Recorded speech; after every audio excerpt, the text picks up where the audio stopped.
काली रंगत वाले, बहुत ही घातक और जहरीले, जिनका डसा पानी तक नहीं मांगता। जी हाँ, मैं बात कर रहा हूँ किंग कोबरा और ब्लैक मांबा की। ये दो प्रजातियाँ सांपों में बहुत ही घातक और जहरीली शुमार की जाती हैं।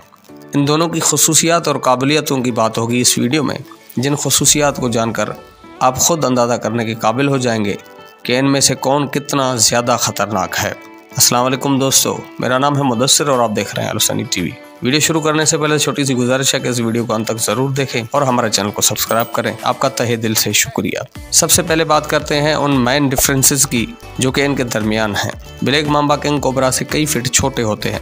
इनमें सबसे बड़ा फ़र्क इनके घर यानी इनकी रिहाइश का है। किंग कोबरा आमतौर पर भारत और साउथ ईस्ट एशिया में बड़ी संख्या में पाया जाता है और ब्लैक मांबा का घर अफ्रीका है।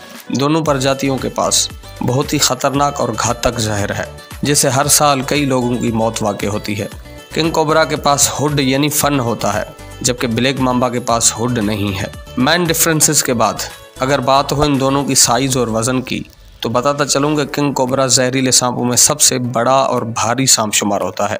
इसी वजह से इसको किंग कोबरा कहा जाता है, जिसकी लंबाई 20 फीट तक हो सकती है, जबकि ब्लैक मांबा की लंबाई 15 फीट तक हो सकती है। और इनमें से किंग कोबरा का वज़न 20 पाउंड से भी ज़्यादा हो सकता है, जबकि ब्लैक मांबा का वज़न लगभग 10 पाउंड तक होता है। साइज़ और वज़न के मुकाबले में किंग कोबरा का कोई जवाब नहीं, जो कि ब्लैक मांबा से कई गुना बड़ा और भारी है। दोस्तों, ब्लैक मांबा और किंग कोबरा दोनों अलग अलग कॉन्टिनेंट में पाए जाते हैं। ब्लैक मांबा अफ्रीका के मुख्तलिफ ममालिक में पाया जाता है, जबकि किंग कोबरा एशिया के मुख्तलिफ ममालिक जैसे भारत, चाइना, इंडोनेशिया और फिलिपाइन में पाया जाता है। दोस्तों, अब आते हैं इन दोनों की खूबसूरती और दिखावे पर। तो किंग कोबरा के पास बड़ा मुंह, खूबसूरत हुड है, जबकि ब्लैक मांबा के पास सिर्फ काला और चपटा सर है। इनकी हैबत की अगर बात हो तो किंग कोबरा ये बाजी आसानी से जीत सकता है, क्योंकि कोबरा दिखने में खूबसूरत और हैबतनाक होता है। दोस्तों, इन दोनों के बिहेवियर और इनके बर्ताव की अगर बात हो तो बताता चलूँ कि ये दोनों ही अंडे देने वाले सांप हैं। इनमें मादा ब्लैक मांबा अमूमन ज़मीन पर बने छोटे बिलों में अंडे देती है, जबकि मादा किंग कोबरा अपने अंडों के लिए हकीकत में घोंसले बनाती है। ब्लैक मांबा आमतौर पर बहुत ही शर्मीले होते हैं और लड़ने झगड़ने की बजाय भाग जाना ही पसंद करते हैं, लेकिन किंग कोबरा बहुत ही गुस्सैल किस्म के और गुस्से वाले सांप हैं। अगर इनको छेड़ा जाए तो ये लड़ाई पर उतर आते हैं और अपना हुड जाहिर करके जोर जोर से फूंक मारना शुरू कर देते हैं। अगर इनके शिकार की बात हो तो दोनों ही छोटे मैमल्स और दूसरे छोटे सांपों का शिकार करते हैं। किंग कोबरा आमतौर पर रफ्तार में धीमे होते हैं, जबकि ब्लैक मांबा दुनिया के तेज तरीन सांप शुमार होते हैं।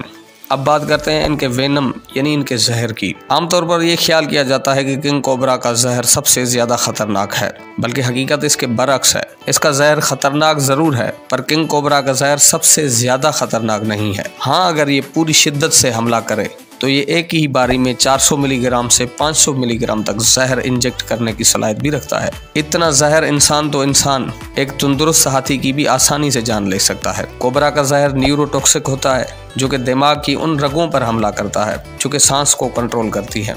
थोड़ी ही देर में सांस लेने में तकलीफ होती है, दिखना और सुनना बंद हो जाता है और जिस्म सुन्न हो जाता है, जिस वजह से अक्सर जिसे कोबरा डस ले उसकी मौत वाक़ई हो जाती है।